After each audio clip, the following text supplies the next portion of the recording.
संयुक्त राष्ट्र संघ यूनाइटेड नेशंस ऑर्गेनाइजेशन आज हम पढ़ेंगे। संयुक्त राष्ट्र संघ यूएनओ, इसकी स्थापना हुई, उससे पहले कई कार्यक्रम हुए। इसकी स्थापना करने के लिए अलग अलग सम्मेलन हुए। इसके बारे में हम विस्तार से पढ़ेंगे ताकि परीक्षा में कोई भी सवाल आ जाए तो आसानी से उसे सही कर सकें। अंतर्राष्ट्रीय सद्भावना और शांति बनाए रखने के लिए प्रथम विश्व युद्ध के बाद अंतर्राष्ट्रीय संगठन बनाने का प्रयास किया था, जिसे हम लीग ऑफ नेशंस कहते हैं, राष्ट्र संघ कहते हैं। और राष्ट्र संघ जो था 1919 में जिसकी स्थापना हुई थी, लीग ऑफ नेशंस राष्ट्र संघ की स्थापना में अमेरिका के उस समय के राष्ट्रपति वुड्रो विल्सन, जिन्हें हम लोक प्रशासन के जनक भी कहते हैं, पब्लिक एडमिनिस्ट्रेशन, लोक प्रशासन के जनक। जब हम लोक प्रशासन पढ़ेंगे उस समय वुड्रो विल्सन के बारे में बताएंगे, किस प्रकार उन्होंने 1887 में पब्लिक एडमिनिस्ट्रेशन पर लेख लिखे थे और किस प्रकार से इसका अध्ययन शुरू किया था, इसके बारे में हम लोक प्रशासन में पढ़ेंगे।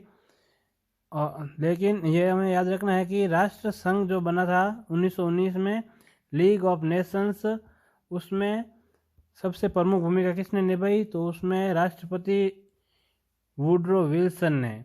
और इसी प्रकार यूएनओ में भी अमेरिकी राष्ट्रपति फ्रैंकलिन रूजवेल्ट ने भूमिका निभाई थी। यूएनओ जो वर्तमान में यूएनओ है, उसका नामकरण किसने किया, सवाल आ जाए तो उसका नामकरण का जो प्रस्ताव रखा था वह यूएस के राष्ट्रपति फ्रैंकलिन डी रूजवेल्ट ने रखा था।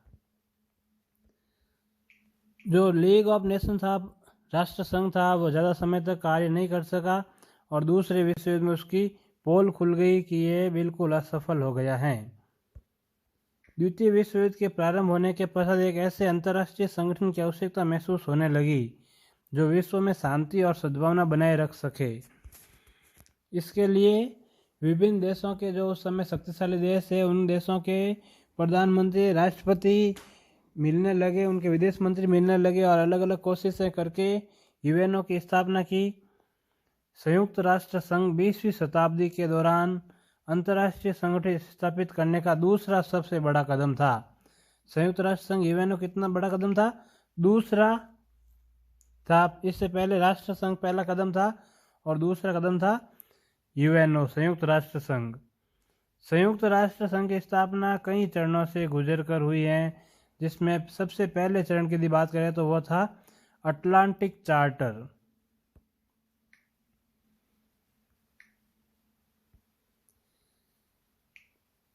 अटलांटिक चार्टर कब आया? 14 अगस्त 1941 को अमेरिका के राष्ट्रपति फ्रैंकलिन डी रूजवेल्ट और ब्रिटेन के प्रधानमंत्री, जिसे ब्रिटिश प्रधानमंत्री विंस्टन चर्चिल ने हस्ताक्षर किए थे। तो अटलांटिक चार्टर दो देशों के बीच में हुआ सबसे पहले कार्यक्रम हुआ। उसमें अटलांटिक, कई बार सवाल आता है कि उनको कालानुक्रम से, मतलब काल के क्रम से, कालानुक्रम से व्यवस्थित कीजिए। तो कालानुक्रम में सवाल आए तो सबसे पहले हमें अटलांटिक चार्टर को रखना है। सबसे पहले अटलांटिक चार्टर 14 अगस्त 1941 को दोनों ने साइन किए थे, हस्ताक्षर किए थे। दूसरे नंबर पर जो हुआ था सेकेंड चरण, वॉशिंगटन सम्मेलन हुआ जनवरी 1942 में। जनवरी 1942 में सबसे पहले तो अटलांटिक, फिर वॉशिंगटन में धुरी राष्ट्रों के खिलाफ लड़ने के लिए, धुरी राष्ट्र जो थे जापान, इटली और जर्मनी, धुरी राष्ट्रों के खिलाफ लड़ने के लिए जो 26 मित्र राष्ट्र लड़ रहे थे, उन्होंने अटलांटिक चार्टर पर हस्ताक्षर किए और उसमें समर्थन में वॉशिंगटन में मिले, इसलिए इसको वॉशिंगटन सम्मेलन कहते हैं। अटलांटिक चार्टर पर हस्ताक्षर करने के लिए 26 राष्ट्र मिले थे वॉशिंगटन में, इसलिए इसे कहते हैं वॉशिंगटन सम्मेलन। आगे हुआ मॉस्को सम्मेलन हुआ विदेश मंत्रियों के बीच में। किन के बीच में हुआ था? विदेश मंत्रियों के बीच में। और ये तीसरा था, 3 देशों के विदेश मंत्री थे, तो तीसरा 3 देशों के 3 विदेश मंत्री, मॉस्को सम्मेलन रूस की राजधानी मॉस्को में हुआ 19 से 30 अक्टूबर 1943 को। USA, America, Britain, United kingdom, UK और यूएसएसआर सोवियत संघ के विदेश मंत्री यहाँ पर भाग लिया और विदेश मंत्रियों ने घोषणा की कि जल्दी ही हमारे राष्ट्रपति, हमारे देश के जो प्रमुख हैं राष्ट्रपति या प्रधानमंत्री, वो आपस में मिलेंगे और एक अंतर्राष्ट्रीय संगठन बनाने के लिए प्रस्ताव पेश करेंगे। उस समय तक अंतर्राष्ट्रीय संगठन की बात कर रहे थे, अंतर्राष्ट्रीय संगठन की बात कर रहे थे। उस समय यूएनओ के बारे में इनके मन में विचार था, लेकिन नाम पता नहीं था कि उसका नाम यूएनओ होगा। नाम बाद में दिया, फ्रैंकलिन डी रूजवेल्ट ने दिया ये नाम। तेहरान सम्मेलन, तेहरान सम्मेलन में ये नाम दिया गया। और तेहरान सम्मेलन की सबसे विशेष बात यह है कि तेहरान सम्मेलन 1943 में हुआ और ये इस सम्मेलन में रूजवेल्ट और स्टालिन पहली बार मिले थे, प्रत्यक्ष रूप से पहली बार मिले थे। अमेरिका के राष्ट्रपति फ्रैंकलिन डी रूजवेल्ट और उस समय के सोवियत संघ के जो राष्ट्रपति थे जोसेफ स्टालिन पहली बार मिले थे। तेहरान सम्मेलन 28 नवंबर से 1 दिसंबर 1943 को। इसके बाद में हुआ डम्बार्टन ऑक्स भवन सम्मेलन। डम्बार्टन या डम्बर्टन ऑक्स भवन सम्मेलन या ऑक्स सम्मेलन 2 अगस्त से 1 सितंबर 1944। 2 अगस्त से 1 सितंबर, लगभग 1 महीने तक चला। 1944 की बात है। अमेरिका, ब्रिटेन, सोवियत संघ तथा चीन के प्रतिनिधि इसमें शामिल हुए और अंतर्राष्ट्रीय संगठन की जो रूपरेखा थी उसको तैयार किया। हालांकि इसमें आम सहमति नहीं बन पाई। डम्बार्टन ऑक्स भवन में आम सहमति किस पर नहीं बन पाई? ये वीटो पर आम सहमति नहीं बन पाई थी। इस समय वीटो पर अंतिम सहमति कब बनी थी, ये सवाल कई बार पूछा जा सका है। इसके बारे में हम अगले जो याल्टा सम्मेलन है उसमें पढ़ेंगे। वीटो पर सहमति बनी थी, तो इसमें वीटो पर सहमति नहीं बनी थी, कई मामलों पर सहमति बन गई, कहीं पर नहीं बनी। और इसके बाद में तय किया गया कि जो सैन फ्रांसिस्को सम्मेलन होगा 25 अप्रैल 1945 के लिए उन्होंने बता दिया कि सैन फ्रांसिस्को में एक सम्मेलन बुलाएंगे, उसमें हम आगे की बात करेंगे। और इसमें कहा गया सैन फ्रांसिस्को बुलाया जाएगा जो डम्बार्टन ऑक्स भवन सम्मेलन राष्ट्र संघ के संविधान का निर्माण करेगा। याल्टा सम्मेलन ये बहुत ही ज़्यादा इम्पोर्टेंट है। ये लगभग सभी परीक्षा में इसका बारे में सवाल पूछा जाता है। छोटी परीक्षा में तो ये हर बार पूछा ही जाता है और बड़ी परीक्षा में भी कई बार इसको पूछ लिया जाता है। याल्टा सम्मेलन सबसे कॉमन है, इसको तो ये तो हर किसी को आना ही चाहिए। कब हुआ था, कहाँ हुआ था? तो ये सबसे पहले 4 फरवरी से 11 फरवरी 4 से 11 फरवरी को 4 से 11 फरवरी 1945 को काला सागर के क्रीमिया द्वीप में हुआ था। काला सागर में क्रीमिया द्वीप है, क्रीमिया द्वीप का ये एक याल्टा नामक नगर है। इसमें ये आयोजित किया गया 4 फरवरी 5 फरवरी 1922 में भारत में भी ये कांड हुआ था जिसे हम चोरा चोरी कांड कहते हैं। 4 अगस्त को चोरा चोरी कांड हुआ था। 5 अगस्त को गांधी जी ने कह दिया अब हम आंदोलन वापस ले रहे हैं, तो 4-5 फरवरी को ये चोरा चोरी कांड हुआ था। याल्टा सम्मेलन भी 4 फरवरी से शुरू हुआ और 11 फरवरी तक चलता रहा। याल्टा सम्मेलन क्रीमिया द्वीप में हुआ और इसमें अमेरिका के राष्ट्रपति फ्रैंकलिन डी रूजवेल्ट, सोवियत संघ के राष्ट्रपति जोसेफ स्टालिन, ब्रिटेन के प्रधानमंत्री विंस्टन चर्चिल ने भाग लिया। इस याल्टा सम्मेलन में निर्णय लिया गया कि विश्व संगठन जो होगा, यूएनओ जो होगा, विश्व संगठन की स्थापना के संबंध में 25 अप्रैल 1945 को सैन फ्रांसिस्को जो शहर है अमेरिका का, सैन फ्रांसिस्को अमेरिका में है। कहाँ है? यूएसए अमेरिका में है। राष्ट्रों का एक मित्र राष्ट्रों का, इसमें 50 देशों को बुलाया गया। मित्र राष्ट्रों का 50 देशों का या 50 मित्र राष्ट्रों का एक सम्मेलन आयोजित किया जाए 5 देशों संयुक्त राज्य अमेरिका, सोवियत संघ, चीन, ब्रिटेन और फ्रांस को इसकी सुरक्षा परिषद सिक्योरिटी काउंसिल में स्थायी स्थान और निषेध अधिकार वीटो प्रदान किया जाए, और वीटो पर आम सहमति बन गई थी याल्टा सम्मेलन में। ये प्रश्न कई परीक्षाओं में पूछा जा चुका है कि सिक्योरिटी काउंसिल में जो वीटो का अधिकार है उस पर आम सहमति कब बनी, तो उस पर आम सहमति याल्टा सम्मेलन बनी 4 से 11 फरवरी 1945 को जो याल्टा सम्मेलन हुआ उस समय इसको आम सहमति मिली। पहले इस पर विरोधाभास आ कि किसको वीटो दिया जाना चाहिए, किसको नहीं दिया जाना चाहिए, लेकिन फिर कहा कि इन 5 को हम वीटो का अधिकार देंगे। सैन फ्रांसिस्को सम्मेलन, ये 2 महीने तक चला सम्मेलन। सैन फ्रांसिस्को अमेरिका का शहर है, यूएसए में है। ये सम्मेलन 25 अप्रैल से शुरू हुआ और 26 जून 1945 तक चला। इसमें 50 देशों ने भाग लिया था। सैन फ्रांसिस्को सम्मेलन में कितने देशों ने भाग लिया? 50 देशों ने भाग लिया। 50 देशों को निमंत्रित किया गया और सभी देशों ने भाग लिया। इस सम्मेलन के द्वारा संयुक्त राष्ट्र संघ के चार्टर का निर्माण किया गया। तो सवाल पूछ ले, संयुक्त राष्ट्र संघ के चार्टर का निर्माण कौन से सम्मेलन में किया गया? तो संयुक्त राष्ट्र संघ के चार्टर का निर्माण सैन फ्रांसिस्को सम्मेलन, जो कि अप्रैल से जून में हुआ था, उस समय किया गया। 26 जून 1945 को इसमें भाग लेने वाले राष्ट्रों के प्रतिनिधि द्वारा चार्टर को अंतिम रूप से स्वीकार किया गया। चार्टर को अंतिम रूप से स्वीकार किया गया, उस पर हस्ताक्षर किए गए। यह प्रक्रिया 24 अक्टूबर 1945 को पूरी हुई। 24 अक्टूबर को इसकी स्थापना कर दी ऑफिशियली। यूएनओ की स्थापना कब की? 24 अक्टूबर को। इसी दिन संयुक्त राष्ट्र संघ की औपचारिक रूप से स्थापना हुई। संयुक्त राष्ट्र दिवस भी मनाते हैं, यूएनओ दिवस भी मनाते हैं 24 अक्टूबर को। संयुक्त राष्ट्र संघ का जन्म दिवस है के रूप में मनाया जाता है। 51वां देश जो शामिल हुआ था, 50 प्रमुख देश हैं जिसे हम कहते हैं 51 मौलिक देश हैं। इसके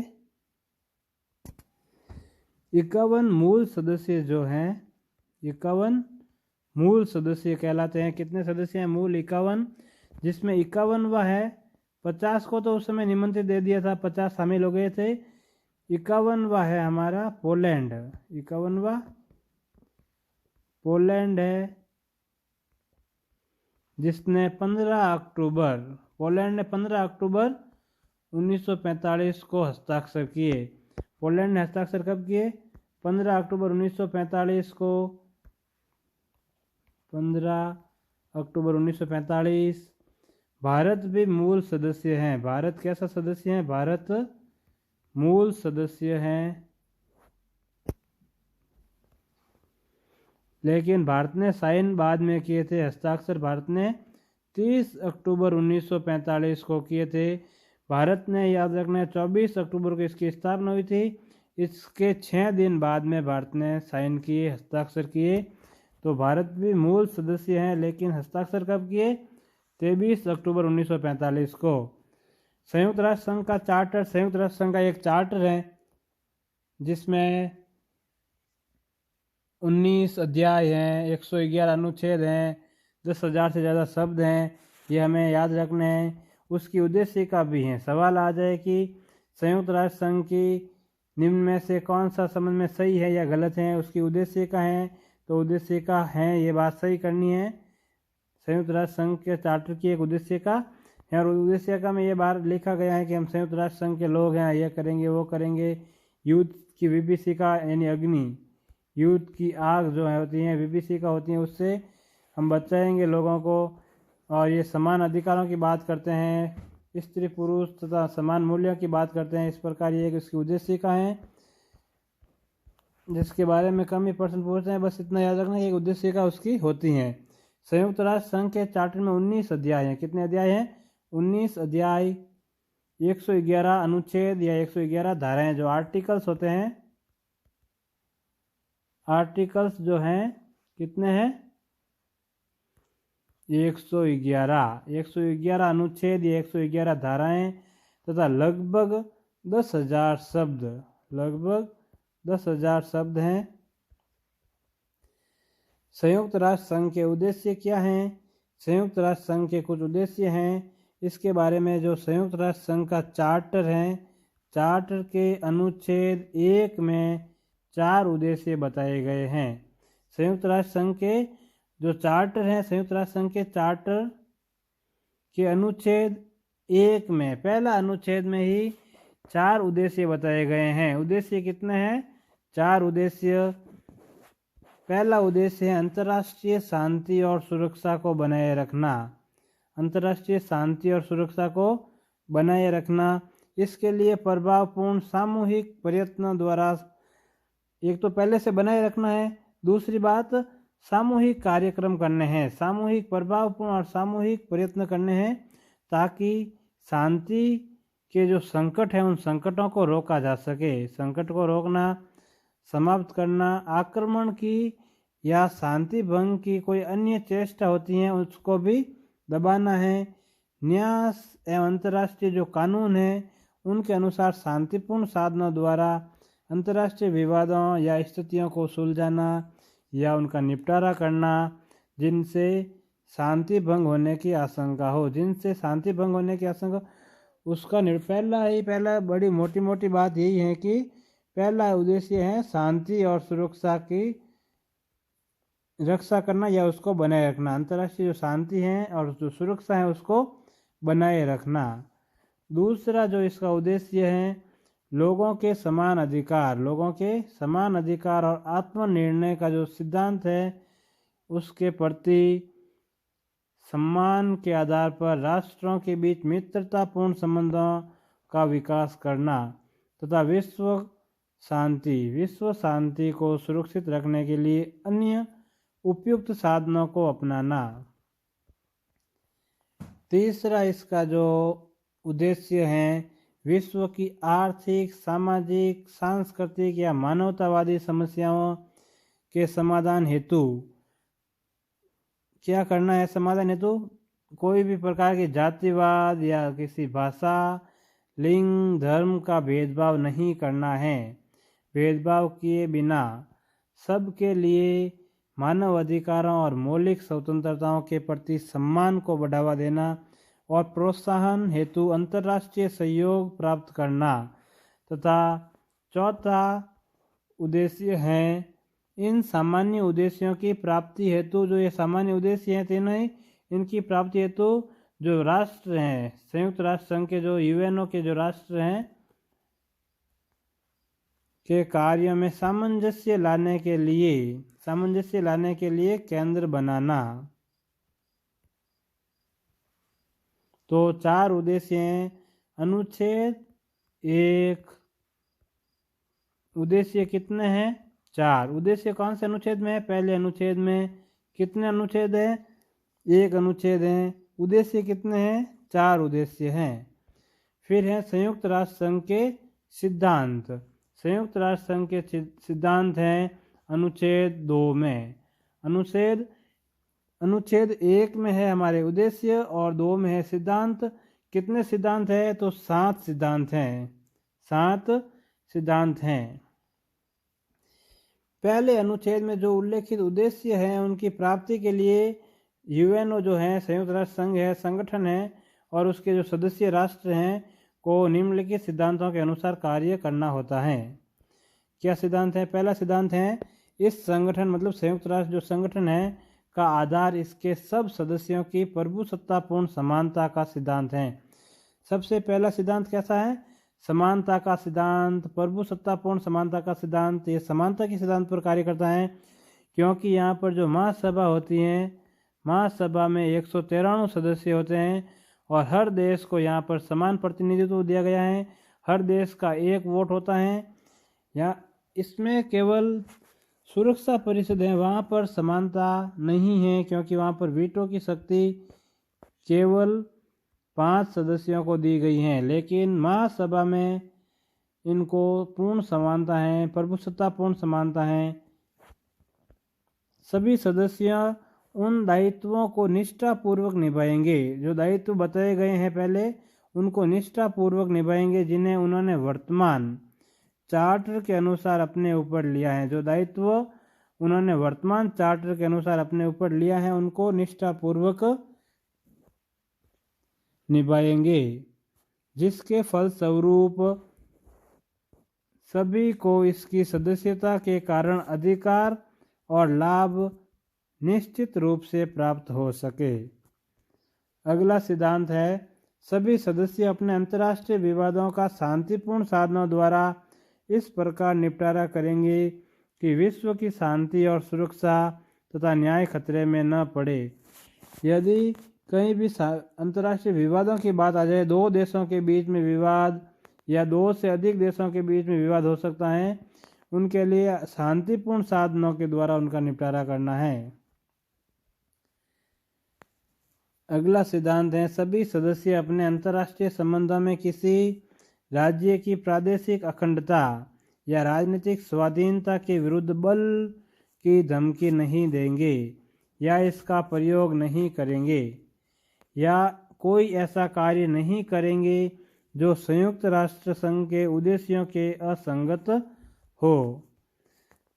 मतलब किसी को भी धमकी नहीं दे सकते हैं कि हम तुम्हारे खिलाफ सेना लेकर युद्ध कर देंगे या फिर किसी दूसरे प्रकार जिससे कि संयुक्त राष्ट्र संघ के उद्देश्यों के असंगत हो या उद्देश्यों से जो मैच नहीं खाते हैं, इस प्रकार के धमकी नहीं दे सकते हैं।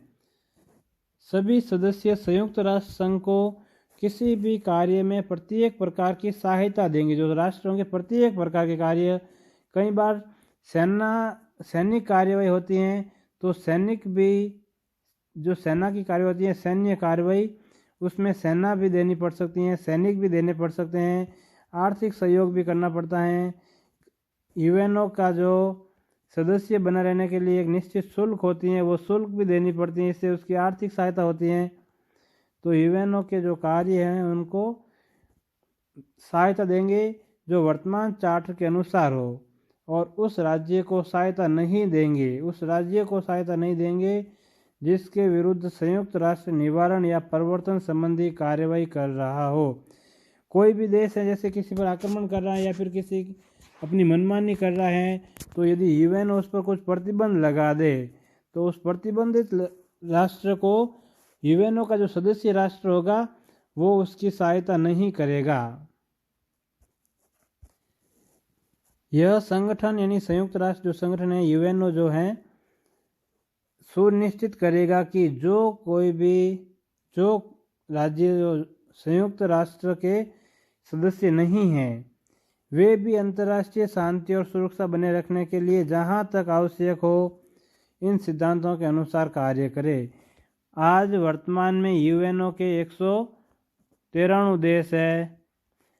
जो देश यूएनओ के सदस्य नहीं हैं उनसे भी आशा करता है कि ये जो देश यूएनओ के सदस्य नहीं है वे भी इनके सिद्धांतों के अनुसार कार्य करें। अनाक्रमण की नीति अपनाना, दूसरे राष्ट्रों की संप्रभुता को सम्मान देना, इस प्रकार के जो ये सिद्धांत हैं उसके अनुसार कार्य करना है। विश्व शांति में सहयोग देना, इसी प्रकार यही है इसके उद्देश्य, उसको अनुसार कार्य करे।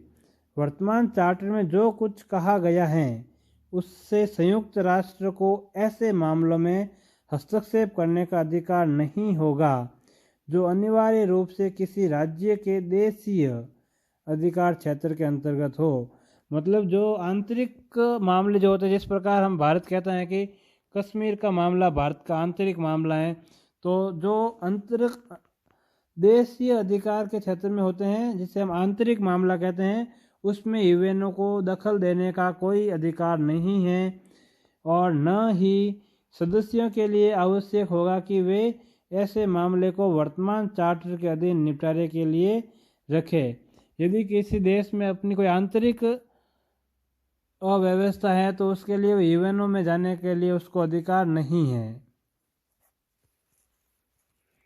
आगे संयुक्त राष्ट्र संघ की सदस्यता। संयुक्त राष्ट्र संघ की सदस्यता के लिए 4 अनुच्छेद हैं। अनुच्छेद 3, 4, 5, 6। अनुच्छेद 3, 4, 5 और 6। 3, 4, 5, 6 ये अनुच्छेद हैं, 4 अनुच्छेद हैं सदस्यता के लिए, अनुच्छेद 3, 4, 5, 6। अनुच्छेद 3 में इसके 51 जो मौलिक या मूल सदस्य हैं वो है अनुच्छेद 3 में। 4 में कहा गया है कि जो देश शांति प्रिय हैं और यूएनओ के जो चार्टर में विश्वास करते हैं, यूएनओ के चार्टर में जो विश्वास करते हैं वे इसके सदस्य बन सकते हैं। 5 जो अनुच्छेद हैं, अनुच्छेद 5 में कहा गया है कि यदि कोई सदस्य यूएनओ के चार्टर को नहीं मानेगा, पहले से सदस्य हैं और यूएनओ के चार्टर को नहीं मानेगा, तो उसको उसकी सदस्यता को निलंबित कर सकती हैं। यूएनओ की जो कार्यकारी होती हैं, महासभा होती हैं, वो उसको निलंबित कर सकती हैं सुरक्षा परिषद के अनुरोध पर। और अनुच्छेद 6 में कहा गया है कि यदि बार बार मना करने पर भी लगातार सिद्धांतों का उल्लंघन कोई देश करता है तो उसकी सदस्यता वापस ली जा सकती है, उसको निष्कासित किया जा सकता है। तो इस प्रकार ये याद रखें, अनुच्छेद 3 में मूल सदस्य हो गए, अनुच्छेद 3 में मूल सदस्य, अनुच्छेद 3 मूल सदस्य। अनुच्छेद 4 में नए सदस्य शामिल हो सकते हैं जो यूएनओ के चार्टर में विश्वास रखते हैं, यूएनओ के अनुसार शांतिपूर्वक कार्य करते हैं, वे नए देश इसमें शामिल हो सकते हैं। 5 में सदस्यों को निलंबित किए जाने की बात की गई है। निलंबित किया जा सकता है यदि वे उसके अनुसार कार्य नहीं करेंगे तो निलंबित किया जा सकता है। और 6 में कहा गया है उनको निष्कासित भी किया जा सकता है। वर्तमान में संयुक्त राष्ट्र संघ के सदस्यों की संख्या 193 है। 193वां देश है दक्षिण सूडान, साउथ सूडान जिसे हम कहते हैं साउथ सूडान या दक्षिण सूडान। 193वां देश कब बना? 2011 में बना, 2011 में। इससे पहले मॉन्टेनिग्रो 192वां देश, मॉन्टेनिग्रो कब बन गया? 2006 में। 2006 में मॉन्टेनिग्रो बन गया। उससे पहले स्विट्जरलैंड और पूर्वी तिमोर 2002 में, दोनों ही देश 2002 में। स्विट्जरलैंड और पूर्वी तिमोर, ईस्ट तिमोर, पूर्वी तिमोर को तिमोर लिस्टे भी कहते हैं, तिमोर लिस्टे। पूर्वी तिमोर को तिमोर लिस्टे या तिमोर लिस्टे भी कहते हैं, लिस्टे या लिस्टे,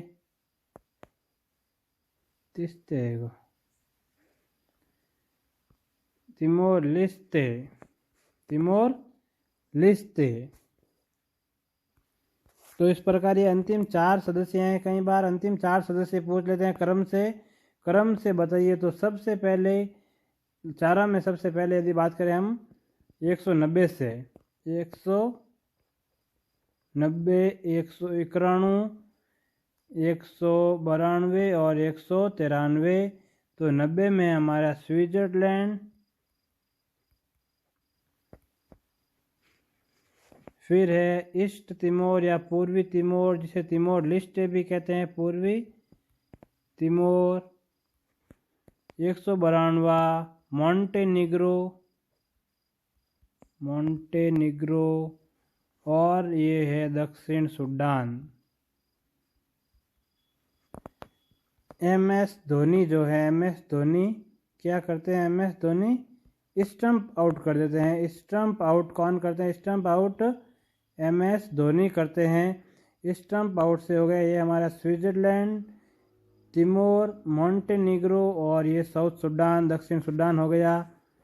स्टंप आउट करते हैं Mahendra Singh Dhoni, MS Dhoni, STMS, stump out करते हैं MS धोनी। चार्टर के अनुच्छेद 3 में कहा गया है कि वे सभी देश संस्थापक सदस्य या मूल सदस्य से कहते हैं, संस्थापक सदस्य भी कहते हैं इनको। संस्थापक सदस्य बन गए जिन्होंने सैन फ्रांसिस्को सम्मेलन में भाग लिया था, 50 देश। यदि इनमें भी कोई कमी रह जाए, कोई अनुपस्थित रह जाए, तो उससे पहले जब 1942 में वॉशिंगटन सम्मेलन जो देश भाग लिए थे, जब 26 मित्र राष्ट्र थे, 26 राष्ट्र वे भी इसमें शामिल हैं। कुल मिलाकर ये 50 हैं ये। और एक देश हो गया हमारा पोलैंड, 51वां देश हो गया पोलैंड। तो जो संस्थापक सदस्य देश हैं, संस्थापक देशों की यदि हम बात करें, संस्थापक देश कितने हो गए? 51। और 51वां पोलैंड, 51वां देश पोलैंड है। ये आपको याद ही होगा, और याद नहीं है तो याद कर लीजिए। 51वां देश पोलैंड। चार्टर के अनुच्छेद 4 में कहा गया है कि ऐसे देश जो शांति प्रिय हैं तथा चार्टर के प्रावधानों को स्वीकार करते हैं या चार्टर में विश्वास रखते हैं, उन्हें संयुक्त राष्ट्र संघ की सदस्यता प्रदान की जा सकती हैं। और 5-6 मैंने आपको बता दिए हैं पहले से ही। 5 में जो चार्टर को उल्लंघन करेंगे उनको निलंबित किया जा सकता है। निलंबित किया जा सकता है, और जो चार्टर का लगातार मना करने के बाद भी लगातार उल्लंघन करेंगे उनको उनकी सदस्यता से निष्कासित किया जा सकता है।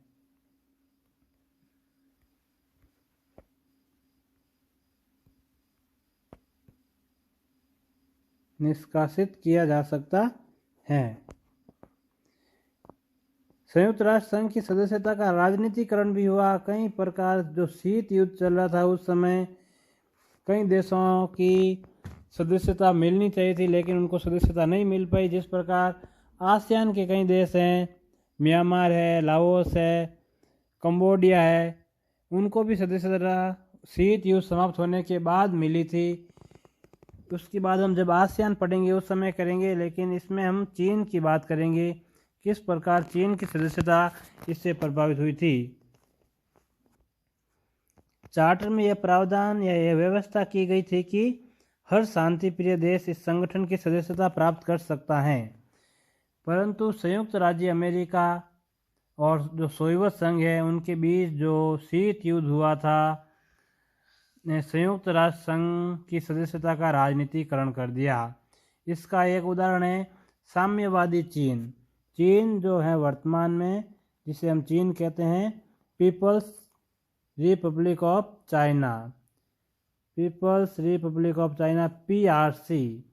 जनवादी चीन, जिसे हम कहते हैं जनवादी चीन या साम्यवादी चीन, ये इसके नाम है। 3 नाम है इसका। जनवादी चीन हिंदी में, इंग्लिश में पीपल्स रिपब्लिक ऑफ चाइना, और जिसे साम्यवादी चीन भी कहते हैं। तो चीन में 1 अक्टूबर 1949 में चीनी क्रांति हो गई थी। चीन में साम्यवादी शासन की स्थापना हो गई थी। माओ से तुंग, जिसे चीनी क्रांति का जनक कहते हैं, जिस प्रकार रूसी क्रांति का जनक व्लादिमीर लेनिन है, उसी प्रकार चीनी क्रांति के जनक हैं माओ से तुंग या माओ जेडोंग, जिन्होंने 1949 1 अक्टूबर में राष्ट्रपति बन गए। और चीन में जो CPC हैं, communist party of China, CPC communist party of China, जो कम्युनिस्ट पार्टी है वहाँ की, उसका शासन स्थापित हो गया। तो 1 अक्टूबर 1949 में अमेरिका ने इसका बहुत विरोध किया और चीन को मान्यता नहीं दी। भारत ने कई बार अमेरिका को UNO के माध्यम से अमेरिका को कहा कि इसको मान्यता दे दो। पंडित जवाहरलाल नेहरू चीन के बहुत बड़े समर्थक थे, लेकिन अमेरिका ने चीन को मान्यता नहीं दी। और जो ताइवान देश है वर्तमान में, जिसे कहते हैं Republic of China, Republic of China, एक है पीपल्स रिपब्लिक ऑफ चाइना।